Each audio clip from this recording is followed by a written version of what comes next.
This week we've been discussing a lot of Electronic Arts, and you know what was missing? Activision. You know, they have to do something shady, of course, and they plan to do that very soon. For a while now we've known Activision Blizzard, which, let me point out, Activision Blizzard consists of many subsidiaries, including Activision as a publisher, Blizzard as a publisher, MLG, and King, which is a mobile gaming division, and I believe there's also a movie division. But anyway, Activision Blizzard has serious problems, and it started with Blizzard president and CEO Mike Morhaime stepping down in October. Morhaime was said to be someone who was loved at the studio, as he cared about delivering top-notch games over profitability, and he actually genuinely cared for his employees. More importantly, it was said that Morhaime was able to stop the Activision side from infecting Blizzard, but now he's gone, serving in an advisor role until he permanently leaves the company in April. We've already been seeing some drastic changes being made to Blizzard, which really does question what the future of this company will look like. First, it was development on Heroes of the Storm being scaled back, and the cancellation of that game's esports, resulting in hundreds losing their jobs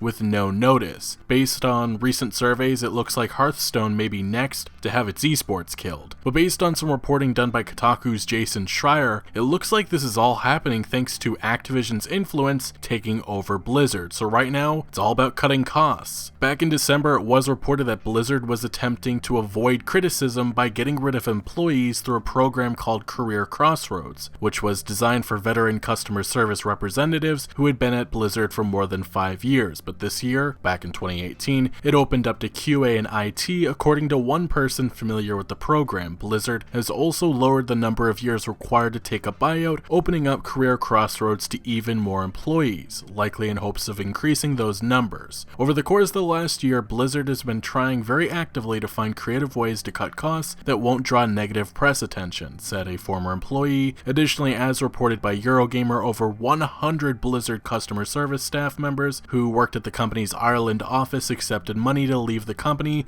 by the end of December 2018. Blizzard CFO Amrita Ahuja, who had actually come over from Activision, also reportedly told Blizzard employees one of the company's goals was to cut costs in 2018. One employee said, "This is the first year we've heard a priority being cutting costs and trying not to spend as much. It was presented as, don't spend money where it is not necessary." Apparently this cutting cost goal was a common theme in 2018 for many Blizzard departments. A non-development employee reportedly said, "That speech from Amrita about cutting costs, that wasn't a one-time thing. We were told to cut costs on a monthly basis." Based on other employee comments, there's a power struggle and a change happening inside. The finance and business Activision suits are running the show now, and Blizzard developers are being told they need to cut costs and show growth. Even one former Blizzard developer stated, "This is having an apparent effect on game development. We're being told to spend less at every corner because we have no new IP. Because Overwatch set this bar of how much we could earn in a single year, there's a ton of pressure from Activision to get crap moving. They want something to show shareholders. As far as investors see it, Overwatch made X amount of money in 1 year, and the thinking is that revenue should only keep increasing.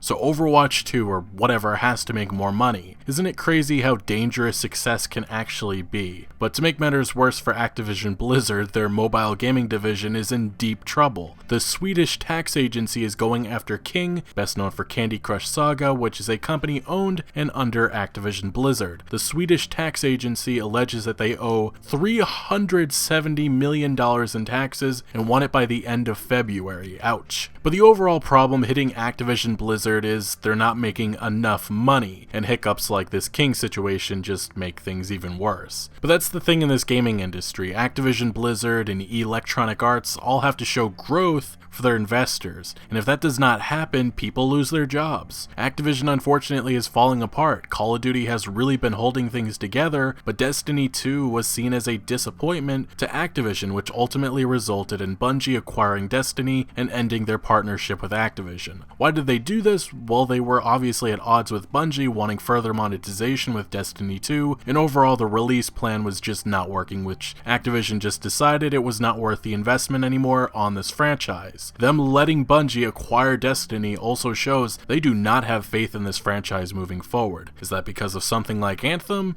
Maybe, but either way, Activision has lost another franchise and investors were not happy about that. Some hiring law firms to launch investigations into the company. Law firm Pomerantz LLP stating in a news release just recently, the investigation concerns whether Activision and certain of its officers and or directors have engaged in securities fraud or other unlawful business practices. Either way, Activision Blizzard clearly has issues and their earnings call is just days away, but Bloomberg reports Activision Blizzard Inc. plans to announce job cuts Tuesday in the face of slowing sales according to people familiar with the matter. And yes, Tuesday the 12th is when the earnings call with investors will happen, but this brings fresh upheaval after spotty results roiled stocks this week. And a lot of gaming stocks, this week have taken major hits because of underperformance. This industry is all about growth, and when that does not happen, problems ensue. For Electronic Arts, in their recent investor call, they revealed Battlefield 5, Command & Conquer Rivals, which nobody ever wanted, Madden Mobile, and FIFA 19 all did not do great, which led to the EA stock tanking by over 20%.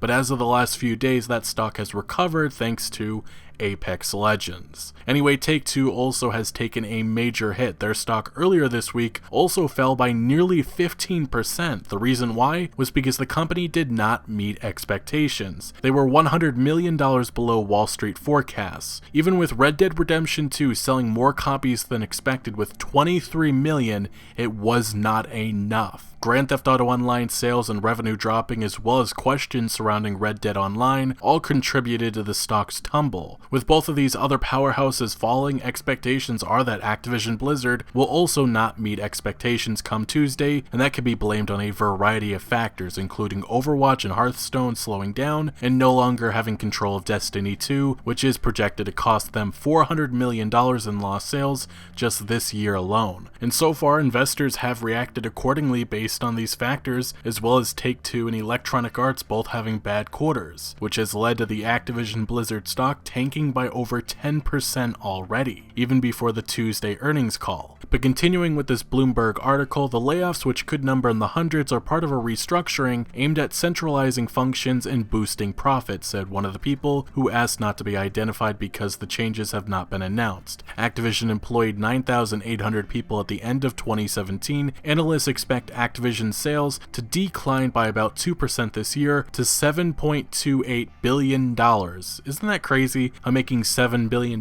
for a game company can be considered a failure. That's exactly what worries me about companies like this. They've made growth due to greed, and the only way they can keep this up is through that same avenue. Which is why I fear for the next Call of Duty game, maybe Modern Warfare 4, and whatever Blizzard may have planned. I believe that the way that this company tries to make up for lowering revenue is with more microtransactions. Game Informer is also reporting that sources tell us that the layoffs will come from different parts of the company, including Blizzard, though it's not clear what parts of the studio will be affected. So far, the only official comment coming from Activision Blizzard on these reports is that they have declined to comment, which that answer alone is quite telling. Look, this is unfortunate news, but currently Activision Blizzard is quite literally falling apart. Particularly the executives who I would blame for this mess are all jumping ship. Mike Morhaime, CEO of Blizzard, left in October. Eric Hirshberg, CEO of Activision, left in March 2018. Activision Blizzard CFO Spencer Newman left in early January in order to work at Netflix. Blizzard CFO Amrita Ahuja, who I mentioned earlier, left also in January of this year to take a position with mobile payment company Square, and most recently, just days ago, CEO of Activision Blizzard Consumer Products Group Tim Kilpillen retired. Things are simply a mess, and while Activision Blizzard is losing executives and not meeting expectations in revenue, they are cutting costs by ending support for games not making enough money, firing or getting rid of employees, and paying new executives top dollar? Seriously, as reported by Bloomberg, Activision Blizzard got Dennis Durkin to take the CFO role for a sweetener of $15 million.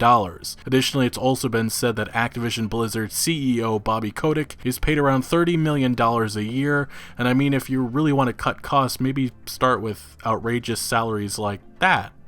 just an idea. But honestly, it's difficult to say if things will improve in 2019 for Activision Blizzard. Their biggest punch came just days ago when the free-to-play battle royale game Apex Legends launched from EA's Respawn Entertainment. Activision's biggest mistake was not making Black Ops 4's Blackout mode free-to-play, and now Apex Legends is the hot new thing, which I believe will only continue to rise in popularity throughout this year. Apex Legends is legit competition for Fortnite, which is really bad news for Activision, as it's already been an uphill battle for Blackout. Additionally, with these two battle royale games taking over, other games like Grand Theft Auto Online, Blackout, and Overwatch are all affected. Just in 2018, Fortnite alone made $3 billion, and it certainly took away time and money that could have been spent on these other shooter games. There's currently a battle for people's time and entertainment. That's why Netflix recently said that Fortnite is their biggest competition. Activision for years has been dependent on Call of Duty's success. It's a cash cow that's done enough, but as we all know, enough is not enough. If there isn't growth, then serious problems emerge, which usually results in people losing their jobs. In just 4 months, Activision Blizzard has lost half of its value. Even Cliffy B said yikes when finding this out. But what I expect to see is more microtransactions, more people fired, and more games rushed out the door. Right now, Activision really only has Call of Duty, which means the pressure really is on Blizzard to increase profits, and honestly that scares me. But yeah, Activision Blizzard certainly had to get in on the fun. Can't let Electronic Arts hold that spotlight, but it certainly is unfortunate hundreds will lose their jobs because of crap executives, and all I can only hope for is that this gaming industry will come together like it usually does to get those affected back working again somewhere else. Anyway, not surprised by this news, because when you build your business off greed, revenue will eventually drop and things like this will happen. Activision Blizzard is a